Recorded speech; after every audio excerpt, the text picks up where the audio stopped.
Bonjour, je me présente, je m'appelle Serge Boisis, je suis AS au bloc des urgences.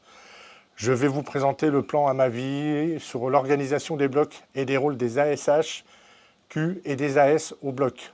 Voilà. Où trouver ces fiches réflexes? Sur intranet, pour les directions, en cliquant sur l'onglet PHU12, bloc opératoire, puis ensuite dans Management des blocs opératoires, sur l'onglet Plan blanc CRBO. Une copie papier de ces fiches réflexes se trouve dans l'armoire SSE, qui se trouve en face de la salle 19. Cette armoire contient aussi tous les outils nécessaires à la prise en charge et à la mise en place de l'accueil des premiers convois qui seront destinés au bloc opératoire. Cette armoire est fermée et vous n'y avez pas librement accès. Donc nous allons détailler la première mission de l'ASHQ, c'est le transport de sang. Donc l'ASH assure les demandes de sang, assure le transport des valises de sang, délivrer et transmettre les valises de sang prises à l'EFS directement au poste de transfusion avancée, en ALR.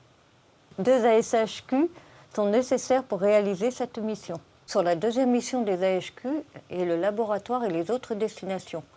Le transport des bilans, le transport des prélèvements, l'approvisionnement en pharmacie et l'approvisionnement de matériel.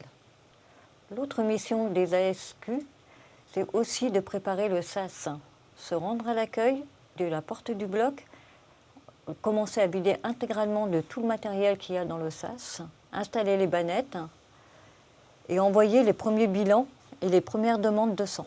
2 messages pour les ASHQ, ne pas utiliser les ascenseurs, vous faites tout à pied. Vous ravitaillez ensemble, pas besoin de se déshabiller, de mettre de surchaussures ou de surblouses. Donc nous allons voir maintenant les différentes missions des AS qui vous seront attribuées. La mission d'AS d'accueil. Sa mission est de faire remonter les patients non opérés de l'accueil vers les services de soins. Organiser un espace d'accueil pour les patients décédés. Une fois ces missions finies, l'AS devient AS de flux et gère tous les flux internes. La mission de l'AS de déchocage, sa mission est d'organiser cette zone en collaboration avec l'IAD et la sous-directif du MAR. La mission de l'AS de la salle d'opération, sa mission est de préparer les tables d'opération dans les salles, de retourner vers le point d'ARH pour rejoindre son équipe de soins et surtout de préparer un brancard pour le transfert des patients en zone de tri avec son équipe. En conclusion, l'aide-soignante d'accueil prend en charge de remonter les patients, de s'occuper de la zone des décès et l'aide-soignante d'accueil devient l'aide-soignante de flux en complément. L'aide-soignante de salle prépare les tables, l'identito-vigilance. Elle doit impérativement prendre un brancard dans la zone d'accueil. L'aide-soignante de déchocage contribue à la création des postes de déchocage qui se fera en grande salle de réveil. L'aide-soignante de flux fait les relations avec les ASH pour toute demande EFS, labo, pharmacie, et l'aide-soignante ira en salle pour les apporter ensuite. Nous vous remercions d'avoir visionné cette vidéo. Nous espérons qu'elle a pu répondre aux questions et aux interrogations que vous vous posiez sur cette thématique.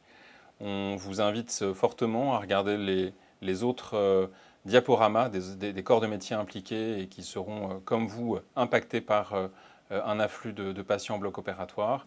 Vous y apprendrez sûrement beaucoup de choses et nous reviendrons vers vous avec d'autres propositions de formation et d'exercice dans les semaines et les mois qui viennent.